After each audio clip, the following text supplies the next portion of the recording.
Hi, everybody. Colleen Balderson here with the English Law Group. I am an attorney licensed in Kentucky and Indiana.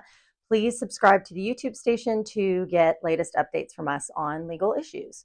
So today I want to talk to you guys about avoiding probate. There's an awful lot of talk about avoiding probate. A lot of times people will come into our office and they may have documents drafted from previous attorneys. They're not really sure how they work, but they just know that they don't want to go through probate. First off, just want to put it out there that probate is not the worst. There are certain situations where probate is going to be more beneficial than avoiding probate. And secondly, there are ways to avoid probate that are pretty easy. So you could add pay on death to bank accounts if you have adult children. You could add somebody to a deed. Want to be careful about that because that could change some taxes, though. Depending upon how long you've owned it. But one of the big ways people avoid probate is through a trust. So most of the time you will hear that it's a revocable living trust.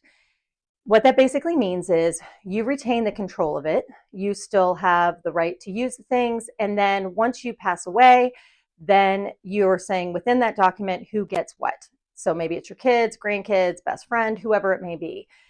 Trusts do not change any tax liability if there is an inheritance tax or federal estate tax. But what they do is the court says you have decided that you want things to be handled this way. You don't need court supervision over the distributions. And we're going to let you go ahead and do that without us getting involved. They are secretive. They are extremely helpful if you have real estate in more than one state. But they don't change the tax liability. And the big key here is that in order for it to work, you have to put the things into the trust. So you have to deed your real estate to the trust, transfer your ownership in a company to a trust, stocks, LLC memberships.